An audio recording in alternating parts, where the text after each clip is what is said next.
Yang kita laporkan adalah pintu masuk untuk membongkar legalisasi perampokan negara yang dilakukan oleh Presiden Jokowi selama 10 tahun. Dengan Said Didu ini, kalau memang benar PSN PIK 2 ini mengambil merampas tanah masyarakat, memaksa, ada pemaksaan dan lain-lain, kenapa kok nggak dilaporkan ke polisi? Kalau saya lihat justru tindakan Said Didu ini di sini merupakan tindakan premanisme, teman-teman. Kenapa saya bilang itu premanisme? Dia bawa ormas, dia menghasut masyarakat agar supaya menghalang-halangi atau merusak bisnis dari PIK 2. Lihat mahasiswa demo, saya tidak sedih. Karena kalian selama ini hanya diam. Rasakanlah hasil diammu. Itu kata-kata saya. Sampai sekarang, saya itu kalau diundang mahasiswa bicara, saya nggak mau. Said Didu kembali berulah. Dengan narasi kosong dan tudingan tak berdasar, ia mencoba memframing negatif proyek strategis nasional, PSN, PIK 2. Tujuannya jelas, menggiring opini publik demi kepentingan pribadinya, bukan rakyat. Kepanikan ini muncul lantaran dirinya tak kebagian kekuasaan, sehingga menjadikan kebohongan sebagai senjata utama. Bang Said mengatakan bahwa tanah Bang Said tidak pernah dijual dan tidak pernah ada penawaran dari PIK 2. Oke, kalau gitu kita dengarkan pernyataan Bang Said dan jejak digital, ya. Kita bongkar kawan-kawan, dengarkan sampai selesai. Bahwa tanah saya tersebut tidak pernah saya mau jual. Yang kedua, PIK 2 juga tidak pernah menawar ke saya. Yang terjadi adalah bahwa kaki tangan mereka mendatangi penjaga empang saya dan meminta menawar agar menjual empang dan sawah saya sekitar Rp50.000 per meter. Said Didu dibayar 30 kali lipat lebih mahal. Nah gimana? Katanya nggak pernah mau dijual. Katanya nggak pernah ada yang datang untuk menawar. Nggak pernah ada yang datang untuk menawar. Faktanya gimana? Hah? Ini kepentingan, teman-teman, ya. Legalisasinya banyak sekali melalui PSM, penyiaran tambang, pengambilan hutan, perkebunan, lahan, dan lain-lain. Itu pintu masuknya. Nah, PIK 2 itu adalah puncak gunung es terjadinya kehilangan aset negara yang diserahkan kepada pihak swasta lewat kewenangan yang melebihi kekuasaan yang melebihi kewenangan. Itu yang terjadi. PSN PIK 2 adalah proyek untuk rakyat menghadirkan wisata halal, masjid megah, taman mangrove, kebun binatang, dan menciptakan ratusan ribu lapangan kerja baru. Semua ini sudah melalui mekanisme undang-undang yang ketat demi kepentingan umum, bukan untuk segelintir elit. Jangan biarkan napas kebohongan menyesatkan Anda. PSN PIK 2 hadir untuk kemajuan, sementara Said Didu hanya sibuk menjual drama tanpa substansi. Kalian ini hanya manfaat kita untuk kalian juga membuka diri untuk disogok. Nah, rakyat juga begitu. Jadi rakyat kalau mengeluh bahwa harga naik, jawaban saya, selamat menikmati hasil sogokan yang kau terima. Saya katakan kepada teman-teman, yang namanya dia mau demo apa segala macam tetek bengek, ya nggak ada penyandang dananya. Saya yakin di belakang Said Didu ini ada yang memberikan support atau istilahnya backingannya, teman-teman. Apakah musuh-musuhnya PIK 2 ataukah itu adalah dari pihak cukong tertentu, kita nggak tahu, teman-teman, ya. Tapi saya yakin dan saya pastikan Said Didu itu bukan pembela masyarakat. Kenapa saya bilang dia bukan pembela masyarakat? Karena yang dia sebarin hoax. Kalau memang ada pelanggaran hukum ya yang dilakukan oleh PIK ataupun developer lain, ya teman-teman bisa melapor ke LQ, kita juga bisa membantu. Tapi saya sudah telusuri, ternyata Said Didu itu ketika kita somasi pun gak berani datang, teman-teman. Gak berani datang, dia gak punya nyali. Dan saya lihat juga ada pihak-pihak yang membantu ini ya adalah pihak-pihak yang berseberangan dengan pemerintah yang saat ini. Ya. Hidup mahasiswa! Hidup rakyat Indonesia! Hidup rakyat Indonesia! Hidup! Mas Ramdhani, kemarin katanya Anda mengikuti acara di Polres Tangerang. Ya, Polres Tangerang. Kalau boleh tahu, bagaimana kronologinya Anda sampai ke Polres ke sana? Sebelumnya saya kan ikut organisasi. Nah, saya di sana ikut dengan organisasi. Nah, di organisasi itu saya disuruh datang ke Polres Tangerang. Polres Tangerang, ya. Itu undangannya itu berkaitan tentang seminar kayak BUMN. Iya. BUMN itu kan namanya Said Didu itu mantan sekretaris BUMN. Nah, itu membahas tentang kayak seminar. Disediakan semua, makan, kopaja, makan, uang itu udah disediakan. Oh, uang transportasi gitu uang ya. Transportasi. Nah, terus kemudian kamu ke Polres Tangerang. Datang ke Polres. Ternyata saya kira itu kan seminar. Tahu-tahunya saya datang ke sana nggak ada apa-apa. Bahas tentang itu yang saya didu itu. Oh, bahas apa itu saya didu? Bahas tentang ngituin apa namanya itu? Tentang masalah, lagi ada masalah. Oh, masalah saya didu. Tapi kamu materi masalahnya tidak tahu itu? Saya tidak tahu sama sekali tentang di sana. Berapa orang itu sekitar? 50 mahasiswa. 50 mahasiswa? Iya. Keluar. Jangan ganggu saya punya tempat kerja. Silakan. Kalau mau apa silakan ke kantor. Ke kantor aja. Enggak, ke kantor aja, ke kantor. Jangan cara Bapak kayak gitu mengganggu pekerjaan saya di sini. Ya. Saya tidak pernah mengganggu siapa-siapa. Jangan sampai ganggu saya punya tempat kerja. Keluar aja, Pak.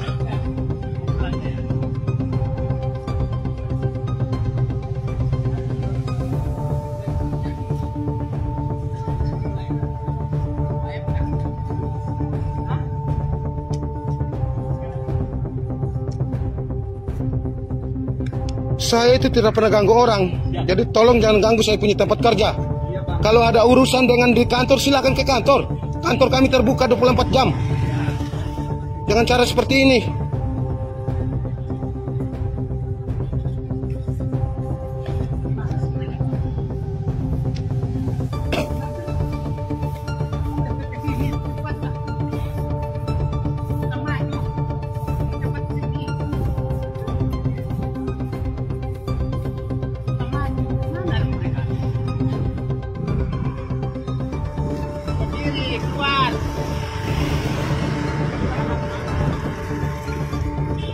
Jangan cara seperti ini, Pak. Saya cuma orang kerja di sini. Ya, jangan ulah Bapak nanti saya yang dikeluarin. Jadi tolong hargai saya. Ya. Jangan cara Bapak kayak gitu. Ya. Sebagian besar dari kalian sudah mendengarkan berita tentang Said Didu menceburkan diri ke dalam laut. Said Didu, aku bilang dulu sama kau, daripada kau nyemplung ke dalam laut, datang dulu kau ke sini ke kolam renang kami. Lihat dulu ini. Ini air ini. Ah, ini kolam renang ini. Lebih baguslah kau di sini daripada di laut. Ngapain coba kau di laut sana? Nyari kerang bulu atau nyari kerang berbulu? Aduh. Jadi beginilah aku bilang sama kau Said Didu ya. Kalau mau cari nama bukan di laut tempatnya, di kuburan. Banyak nama di kuburan berserakan. Akhirnya apa yang terjadi? PSN PIK 2, PSN Rempang, apa sebagai PSN lain, termasuk PSN IKN. Nah, ini betul-betul menyebabkan korupsi. Korupsi apa yang terjadi adalah penyerahan aset negara tanpa lelang kepada pengusaha dan tidak ada negosiasi apapun, dan ini melanggar undang-undang keuangan negara. Pembelian aset negara yang diberikan kepada swasta itu harus dilelang. Bahkan kewenangan negara pun harusnya mendapatkan izin pemerintah. Bagaimana Anda bisa membayangkan bagaimana aset-aset negara berupa sungai, bantaran sungai, laut, pantai, irigasi, jalan, kemudian hutan tadi itu diambil alih oleh swasta tanpa jelas ganti ruginya berapa. Mana? Tidak ada lelang sama sekali. Nah, itu jelas-jelas korupsi karena melanggar aturan dan pasti merugikan negara dan menguntungkan pihak lain. Saya ingatkan, yang dimaksud korupsi itu adalah melanggar aturan, merugikan negara, menguntungkan diri sendiri atau orang lain. Jadi sangat jelas PSN itu adalah korupsi. Aduh, PSN itu duit swasta, bukan duit negara. Unsur korupsinya dari mana? Ya, kalau bikin fitnah, mau bikin hoax tuh yang bener. Ya, konyol kalau begitu caranya. Baru 1 hari disindir sama saya langsung ngurusin PSN, dihubungin sama CCRP. Gak ada urusan. Ya, saya gak peduli sama CCRP itu. Ya, PSN itu gak jadi ladang korupsi, konyol itu. Itu kan duit swasta. Pakai otak nih, pakai otak. Memalukan ini orang. Ya, saking panik jadi sindir kali sama saya. Langsung ngurusin PSN. Disindir udah gak peduli lagi sama PIK 2 sama PSN, langsung ngurusin PSN. Aduh. Konten kreator gaduh gak usah dipercaya, guys.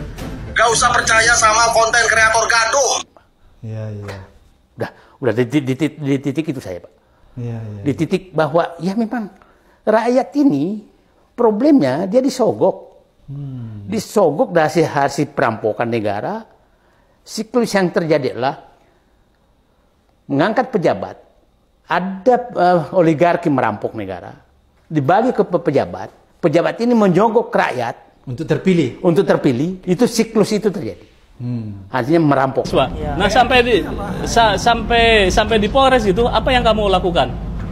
Yang saya lakukan di Polres itu foto bareng, datang ke sono tuh masuk ke Polresnya itu foto bareng sama bikin video. Udah itu setelah itu pulang, kita dapat makan sama uang gitu. Terus tokoh yang kamu kenal di situ siapa aja yang foto bareng itu? Foto bareng itu ada Refdi Harun ada di sana? Refdi Harun yang penjahat itu jurnalis terkenal tuh.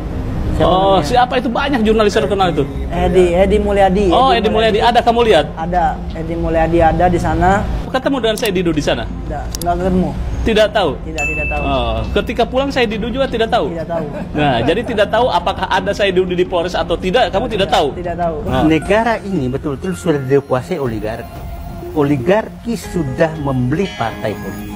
Oligarki sudah membeli aparat hukum. Oligarki sudah memegang semuanya dari semua.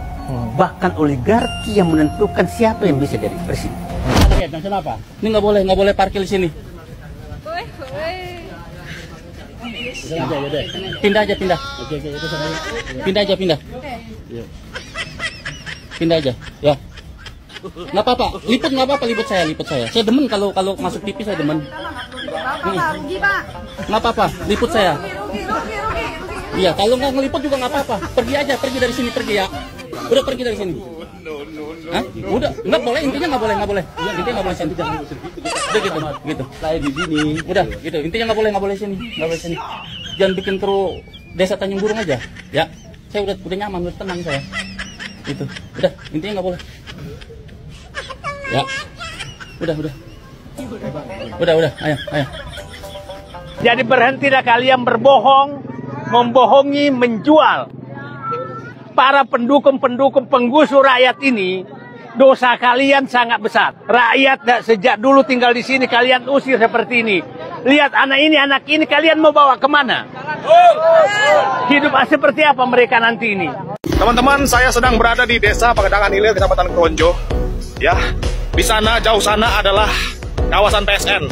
Nah, di sini ini PIK 2. Nah, ini teman-teman, ini adalah tanah si Said Gaduh, saya bilang.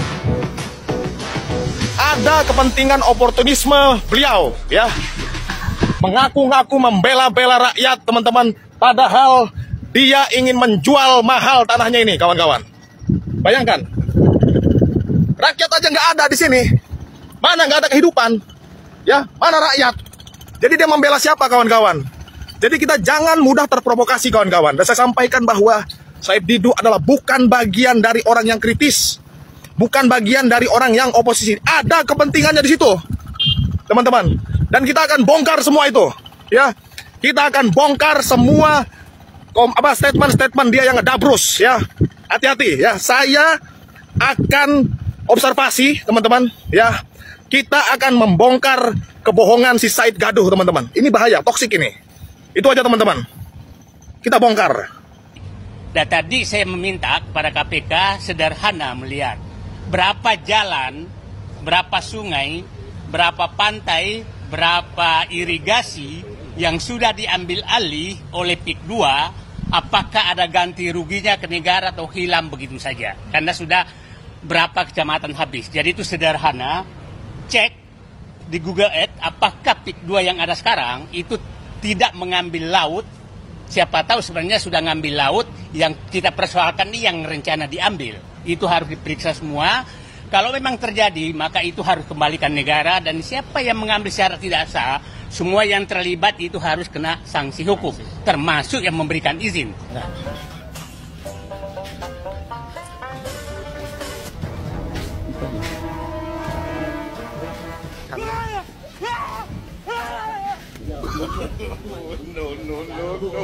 Silakan.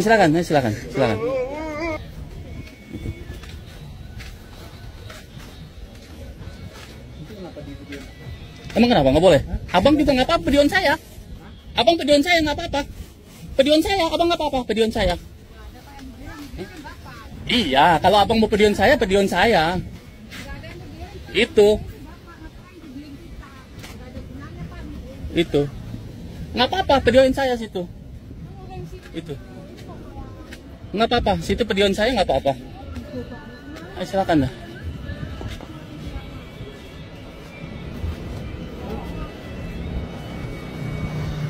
Ini sudah sangat berbahaya. Dan oligarki ini sekarang repotnya adalah karena dia sudah masuk kepada hal yang sangat prinsip. Mengambil tanah rakyat, mengambil tanah negara dengan cara mereka. Ini sudah sangat bahaya. Mas Abraham lihat bagaimana saya teriak di atas bambu di tengah laut. Itu betul-betul emosi saya.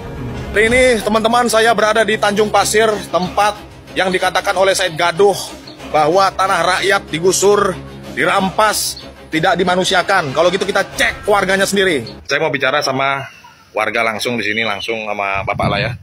Bapak ini siapa namanya Pak? Asnen, Pak. Hah? Asnen. Bapak Asnin. Jadi Pak, benar nggak Pak di sini ada perampasan tanah? Nggak ada, Pak. Nggak ada, oke. Pertanyaan kedua, apakah benar di sini ada pemiskinan? Nggak ada, Pak. Nggak ada. Kemudian apakah benar ada pemaksaan? Nggak ada pemaksaan. Clear, 3 poin itu aja udah terbantah ya. Oke, terima kasih Pak.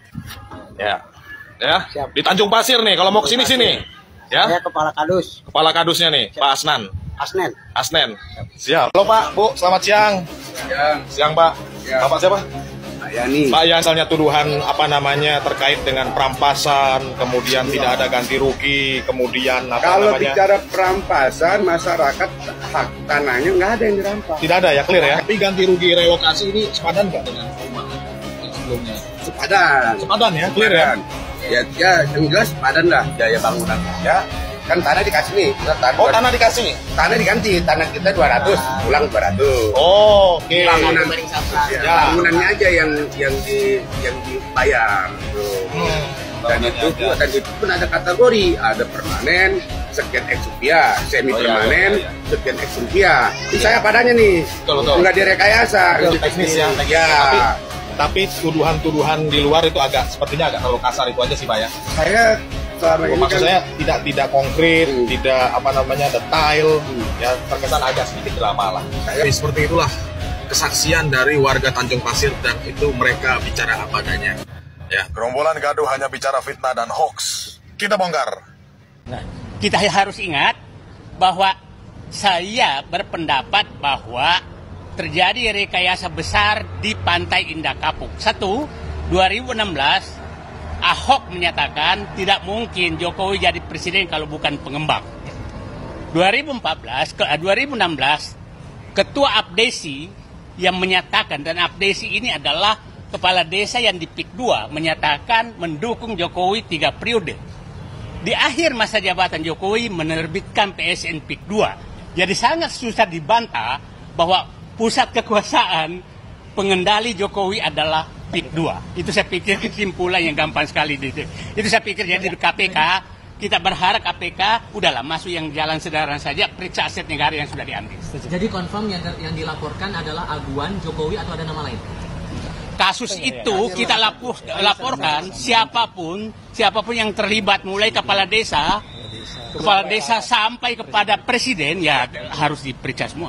Percaya nggak Pak KPK bakal memanggil aguan Pak? Berani? Dikawal. Nah, makanya kawal. Jangan kau memanfaatkan situasi. Sekarang begini, untuk masalah pagar laut, yang kompeten itu satu dari Kementerian Kelautan dan Perikanan, satu lagi dari Kementerian ATR dan BPN. Nah, sekarang jadi pertanyaannya, kau dari kementerian mana? Dari LSM? Kayak gini lah tipe-tipe, kalau masa kecilnya terlalu bahagia, jadi kelewatan. Terasa sampai sekarang. Atau dulu dia waktu kecil belum pernah berenang di laut kali ya. Kusarankan samamu, jangan kau lakukan itu sekali lagi ya. Bahaya. Makin tua kau makin sadar dulu kau. Yang satu kau nanti gampang masuk angin. Belum lagi kalau misalnya dihisap apa, dihisap Putri Duyung anumu itu. Atau digigit kepiting. Udah nggak dipakai, lupa ya lagi. Gitu dia. Tapi begini, kalau kau memang jantan, waktu nyibur kau, coba dulu nggak pakai pelampung.